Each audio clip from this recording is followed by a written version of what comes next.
It's so important to understand that at different levels, we have so much activity going on in the support efforts to assist the local entities. Yes, sir. Should something of this nature occur. Patrick, what do businesses need to think about once they start planning for a pandemic? What's important? What's critical with regards to their process? The first thing they should do is just take a look and see if they have a business continuity plan. They should review that and see what's already there, what planning efforts they've done already that are there. If they don't have a business continuity plan, there's numerous resources, places they can look for templates, the ready.gov, the local Chamber of Commerce oftentimes, the Small Business Administration website, and this webcast. They would want to review information from the CDC for information, or pandemicflu.gov for information specifically regarding a pandemic that would give them a little more focus. But when they're doing their planning, the first thing they need to figure out is what their essential functions are. What are those things, those critical things that drive their revenues, those things that bring in the cash that keep them afloat and keep them going? That's the first thing they should do. And then try to figure out how a pandemic will affect their revenue streams and what things they can do to help mitigate any negative effects to their cash flow, which is what businesses need. They should probably take a look at their supply chain. So if their critical functions, what things do they need? What materials or services do they need from outside vendors to support those critical resources and drive them so that they can continue to make money? And then maybe asking those vendors if they're prepared to continue operating in a pandemic. And then taking a look at things like infrastructure maintenance, making sure that they're able to maintain their computer networks. If someone's sick, can they reach out and get someone to help? Or do they have help inside their organization?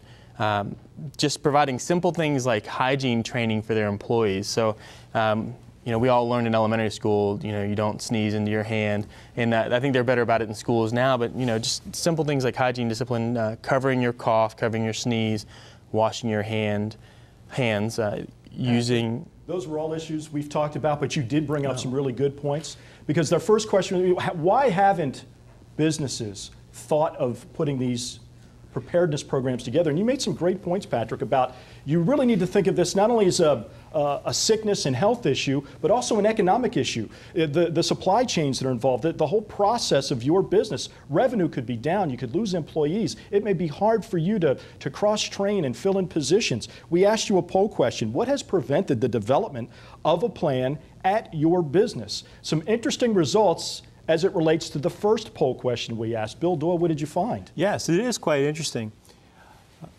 Roughly 44% of those that responded said they didn't know. And then lack of management support was roughly 20%, and no time or not important, 24%. And some said the pandemic is not likely, roughly 10%. Now, getting back to what Patrick was saying, is as you go through the plan, as you identify the risk and the economic impacts and communicate that to management, that becomes a very important consideration to get management support to develop an adequate pandemic plan. Okay, now the next question, Pat, is one of the things that we have, and you mentioned so many things in the plan. And again, the template is a very important tool. One of the things that we hear is about cross-training or absenteeism. Mm-hmm. Would you discuss the importance of cross-training of employees? Sure. When we've evaluated and we've looked historically at pandemics over the 20th century, at the three major pandemics there, so for our planning assumptions for the next pandemic, it would be like a 40% absenteeism rate. So not all of those people being sick, but some of those persons being sick, some of those persons caring for sick family, and others that are what we call the worried well, those that aren't sick, but they're scared of becoming sick. You know, the unknown is unnerving for them, so they seclude themselves from society. But so cross-training is a way to, by providing cross-training for employees, you give yourself the ability to carry on your functions. So now, it does mean that people have to learn 2 jobs, right. But when there's a hole, if you leave, somebody can fill in for you. When there's a hole, when they leave, you can fill in for them. There's a cross-purpose here that really is valuable to everybody. And really the lack of the cross-training was a common story that we found in our fictional city of Cadmill, Ohio. As we saw with the ASM Center, and as we'll see in this very next story from Carrie Wilson, there was a problem at one particular place that did not cross-train.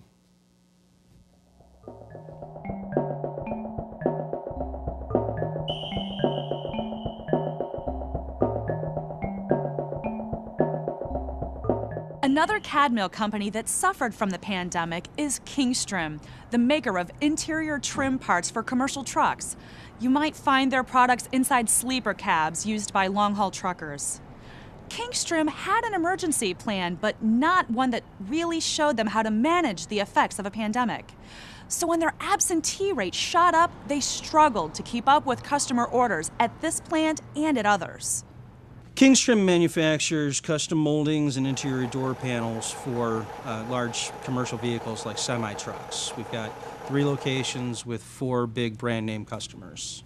Larry Boone is a Kingstrom supervisor, and he told us that the pandemic struck the company in unanticipated ways. Even though Kingstrom had given a little time to preparing for emergencies, they weren't ready for extreme, prolonged employee absences. It affected us in a couple different ways. First, our suppliers really slowed down. They couldn't get their products to us. And then our employees started to get sick. So we were working with just-in-time inventory, but we couldn't fulfill our customers' orders. After that, it was just really hard to find temporary workers because nobody wanted to work someplace where everybody could be sick.